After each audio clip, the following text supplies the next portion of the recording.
Hey there, you're watching Go on Shaw TV, coming to you today from ADSS from Mr. Mike Roberts' leadership class.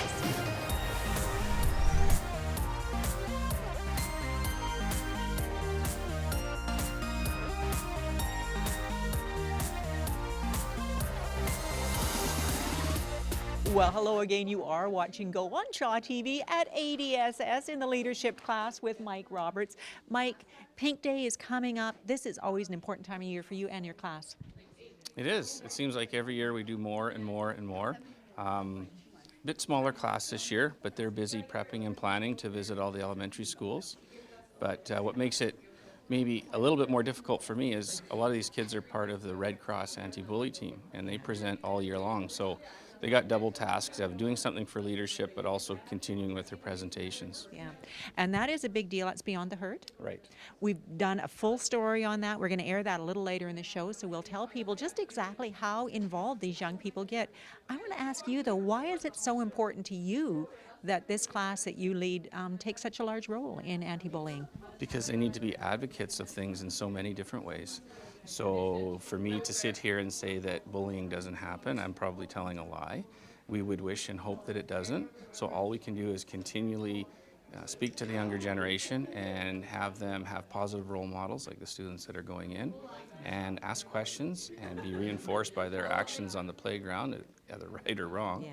And where to seek help if they need to. Yeah, and that's the big thing, isn't it? It's more than wearing a pink shirt. It's making sure that people know that you can just tell your parents, tell a teacher, tell someone. Yeah, that's the big thing with Beyond the Hurt with Red Cross, Yeah. is to teach the kids to have a voice and to get help. Yeah. And you cannot just be a bystander, because then you are allowing the problem to happen. Yeah. Well, I'll tell you, Mike, your students are role models. You're a great role model, too. So thank you for what you do. Now, we're going to talk to some of these amazing students in just a few minutes, learn about what they're doing during Pink Week on Pink Day. But first, Jenny Fortin checked out National Cupcake Day to find out what's happening in Port Alberni for that special day. I bet you didn't even know there was a National Cupcake Day. There's lemon and strawberry, mocha and chocolate. It's just impossible to choose a favorite kind of cupcake. I like the white cupcake with chocolate icing, lots of chocolate icing.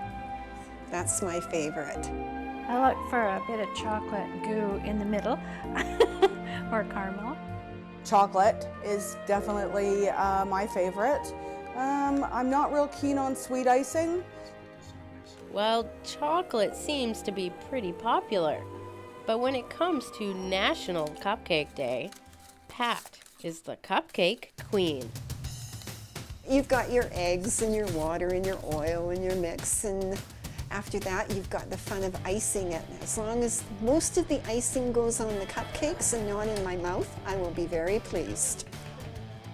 And over the last few years, Pat and her team have used these cupcakes to support a good cause.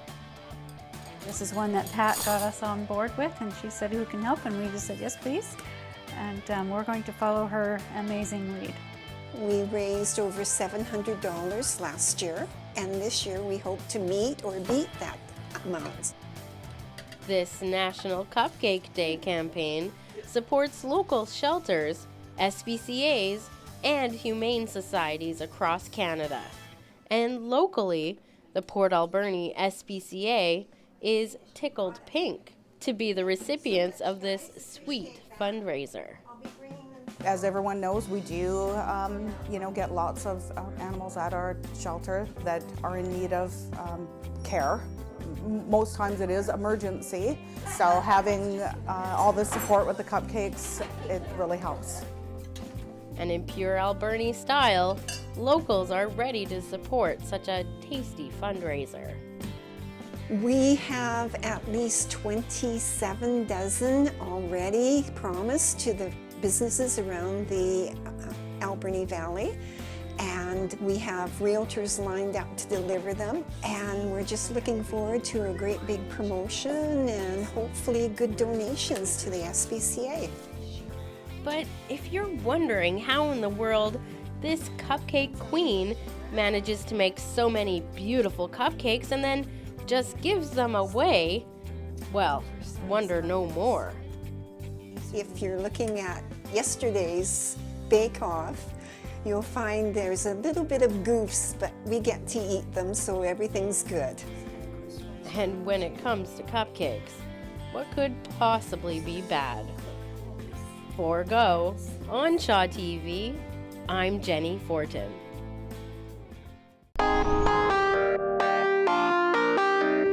Yeah, my name is Bernadette Whiten. I'm inviting you to come to Echo Center on Thursday, February 25th, 7 p.m.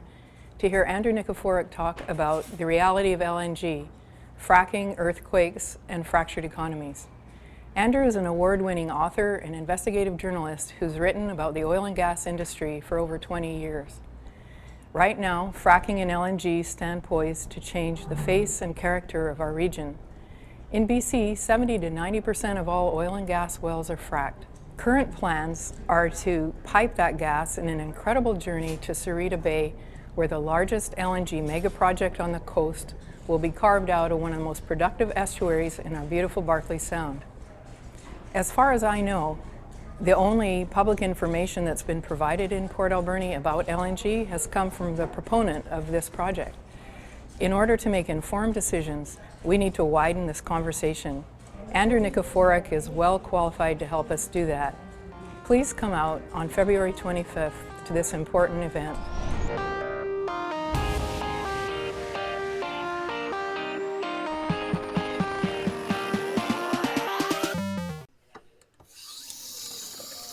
Water. We turn on the tap and it just flows, something that's easy for us to take for granted. But cities and municipalities who are responsible for that water take its safety and delivery very seriously. Port Alberni, for example, has recently spent almost $4 million to enhance and upgrade its disinfection system. We only used to do gas chlorine first, which was our first main disinfection in the old station. So now we are generating our own hypochlorite on site here. Also, the other addition that we have here is the UV lights.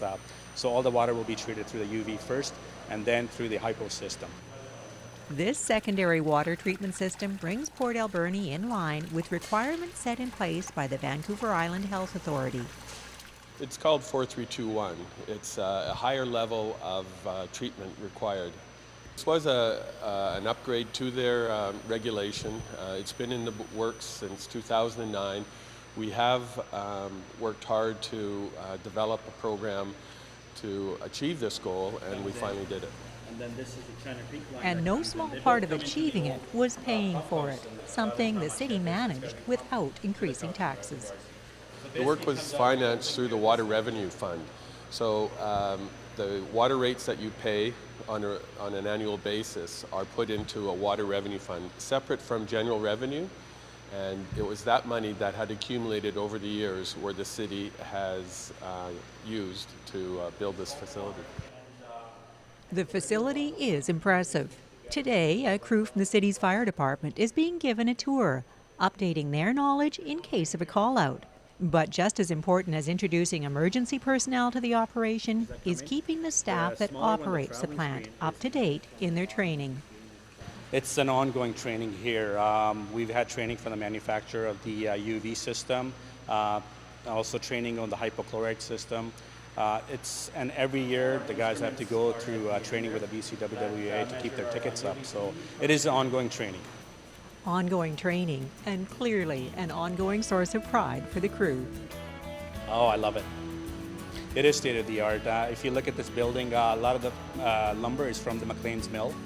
Green roof on top. We even take the heat out of the raw water to heat the building here. All of which means that city residents can safely enjoy that cold glass of water. For Go on Shaw TV, I'm Nancy Wilmot. That's good.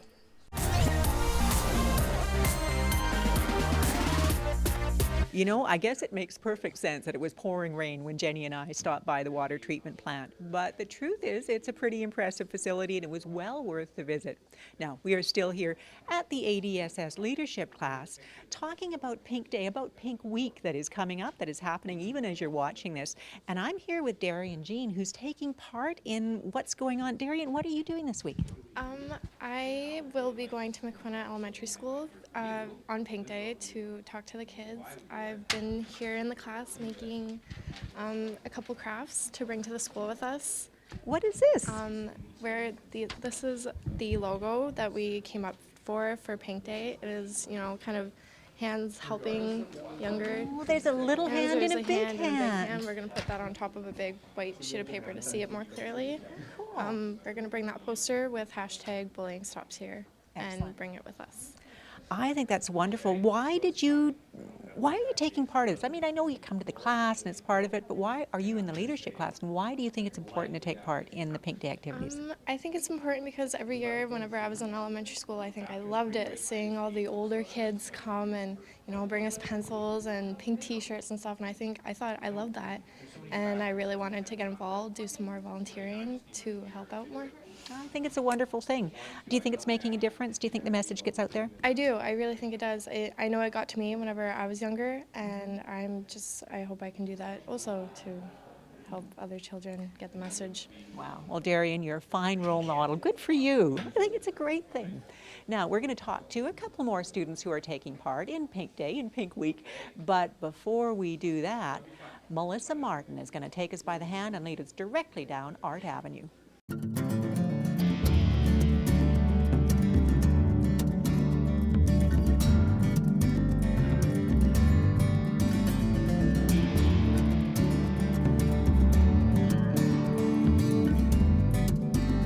Welcome back to another edition of Art Avenue, coming to you from the Chamber of Commerce, which is also our tourist center right here in the Alberni Valley. A few things that are happening at the Roland Art Center. Our next exhibit is with Cynthia Beneski, and that begins on March 10th and goes until April 1st. Her artist reception is happening Saturday, March 12th from 1 until 3, so mark your calendars because you don't want to miss out on Cynthia's wonderful exhibit.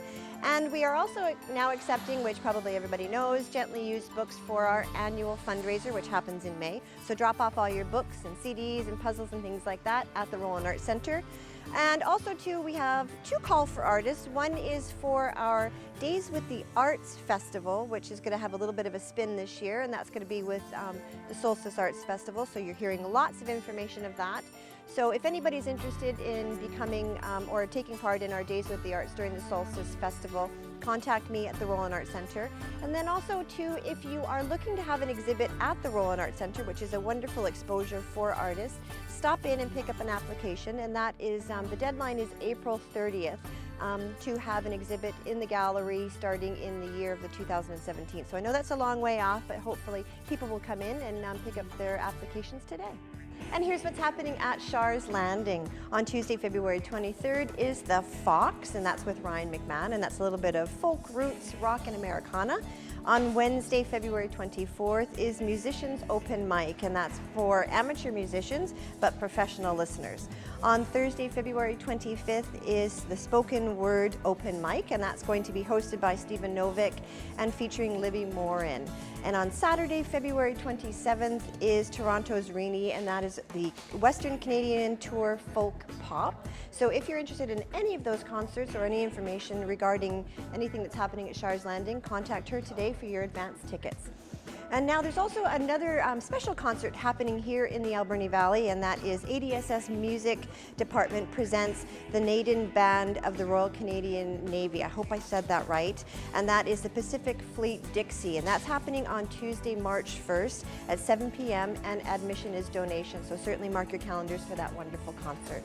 Well, that's it for another edition of Art Avenue, but before I go, a few reminders that the Centennial Bells are gearing up for their Jane Austen Festival in July. So with that, they're having workshops, and those workshops take place every Tuesday and Thursday at 7 p.m. at the Alberni Youth Center. So for more information, you can contact the number on the screen.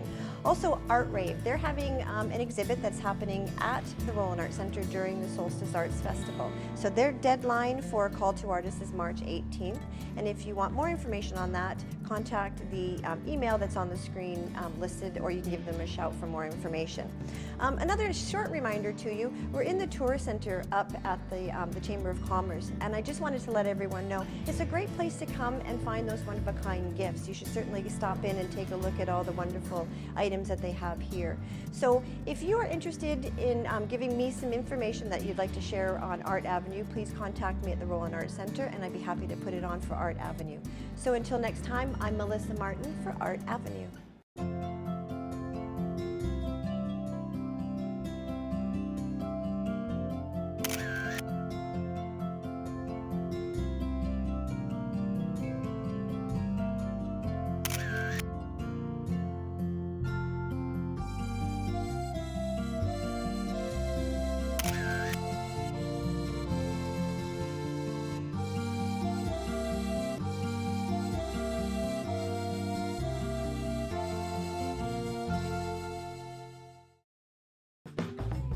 Meet Algae. He's Nancy's new pet, and for a turtle, I'd say he's pretty cute. Well, I decided to get a couple of baby turtles at Christmas. I'm planning to raise them, and then when they get a little bit older, I'll put them out in the pond. Nancy is what you might call an animal lover. She's had dogs and goats and chinchillas and a groovy bird that loved its music, and she's even had a monkey named Evil Al. Oh, I just love every creature, it doesn't matter what they are. Big or small, amphibious or feathered, all animals inspire Nancy. And they inspire her to the point where they become part of her artwork. I paint out of compulsion. If I stop painting for a while, I feel like I have to paint eventually. It's just, I think I was born with it. Nancy has taken her animal-inspired artwork to the next level, where she's showcasing her acrylic paintings in a new exhibit. Well, I think the uniqueness of the show comes through, and I think that shows the uniqueness of the individual artist. And as you can see here, Nancy has a love of wildlife, so the black bears and the eagles and things like that, and the whales. So it really comes through in her painting. So that's the uniqueness of it. Some of the local scenes people will recognize, such as Hole in the Wall and down at the inlet, and I was experimenting with rainbows and trying to get just the right intensity of rainbows. The Rollin Art Center is a part of the Community Arts Council of the Alberni Valley, and it's here to support local artists just like Nancy.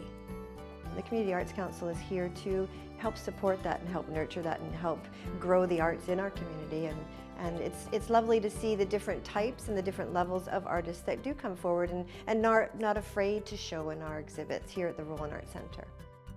Nancy's exhibit is open to the public until March 4th, and the Rollin Art Center is currently taking applications from artists to exhibit their work during the 2017 calendar year. For Go on Shaw TV, I'm Jenny Fortin.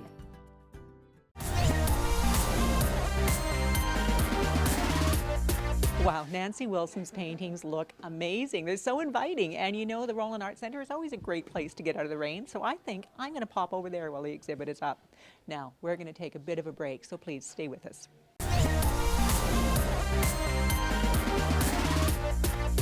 Well, welcome back. You are still watching Go on Shaw TV at ADSS in the leadership class, talking about Pink Day, about Pink Week, because really it extends the entire week. And I'm with two lovely ladies, Genevieve and Dara, who are involved. And what are you two doing for this week? We're just going school to school and handing out pencils and talking about the Pink Day and anti-bullying. Yeah, each kind of school has 2 people or 3 people going to, and everyone has their own activities planned. Wow. So have you put a lot of effort into kind of planning what you're going to do? Yeah, for sure. It takes a lot of planning, a lot of poster making, a lot of pink paint. I bet you it does take a lot of pink paint. Now, Beyond the Hurt is a fairly large program. You've had to take a bit of training to go into the schools and do presentations. Yeah, it definitely took a 1 day or 2 day full of training just at school, just to be trained. And then after that, we started training others. Yeah. And do you think the word is getting out there? Is the message being heard? Yeah, I think kids are really starting to realize, like, not only like about bullying, but also about being a bystander and the witness and the person that's being bullied. Yeah, Beyond the Hurt really has more of a hit with the kids. I find that it really gets to them more than just a little presentation. Yeah, I think you're right.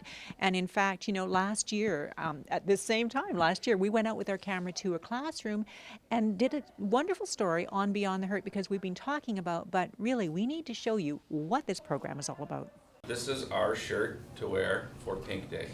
Pink Shirt Day. Right here. It's come a long way since its beginnings in 2007, when 50 shirts were made and distributed in Nova Scotia as a way to take a stand against bullying. Today, thousands of shirts in more than 25 countries will be handed out. And nowhere will they be worn more proudly or taken more seriously than in Port Alberni, where one teacher has made the anti-bullying message a mission for his entire class. February 25th. And let's be honest, it is important. So since the very first day, we took it on, and it's just grown and grown and grown. And where it's grown is probably most important.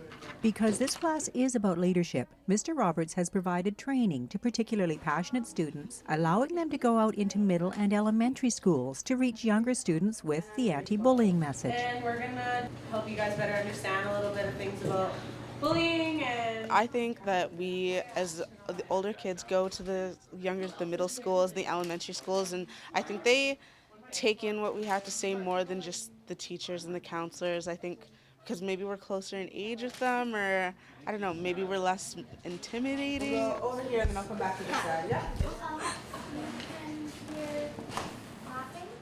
Kind of like know how they feel, because like I was bullied when I was little, so I was like, I want to stop it so no one else has to go through bullying. The training these students have received is through the Red Cross, and it's called Beyond the Hurt. So they're trained in a specific curriculum, and they are taking much of February, March, and April, going to most grade 5 to 8 classes delivering message about anti-bullying. Better to catch them early, I think, before they come up to the high school and start bullying it's just easier to get rid of it before they get older. Anytime I can get my kids into the community to do things that they see are real and necessary is a good thing. if you think you have a low card, go on this side. The Beyond the Hurt program is definitely engaging, and all the students seem to be enjoying it. But the question is always the same. Can programs like this really make a difference? I think it does, because like the little kids look up to the high school kids, and when they see that the high school kids aren't bullying and if they're wearing pink, then I think the elementary schools do it too.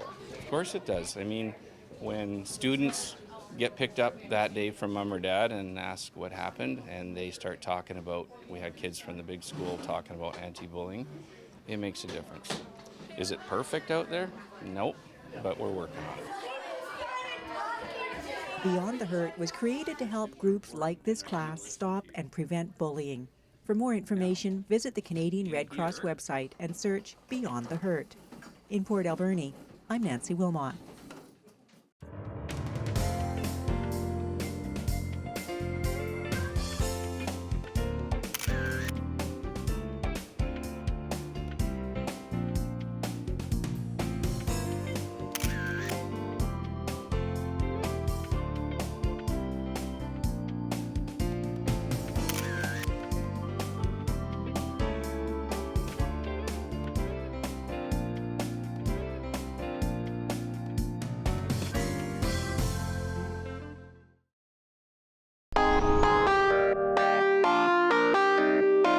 Hi, my name is Derek Burke, and I'd like to invite you to join us for a production of Under Milk Wood. Under Milk Wood is a play by the Welsh poet Dylan Thomas, and we're performing it on the National Day of Wales, which is Tuesday, March the 1st, and it's here at Shaw's Landing. The show starts at 7:30 p.m., and it is a fundraiser for Literacy Alberni.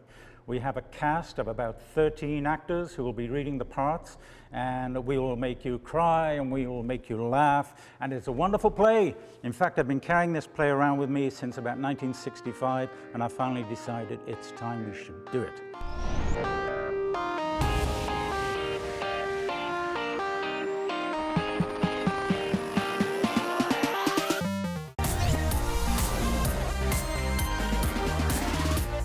Well, that does bring us to the end of another go on Shaw TV, a very special go. And you know, there is one thing we haven't talked about, pinky promises. I pinky promise to be kind to people. Post it on social media with the hashtag Pinky Promise. You will be automatically entered to win an all expenses paid trip to Toronto to appear on ET, courtesy of Shaw. Until we meet again, I pinky promise to be kind.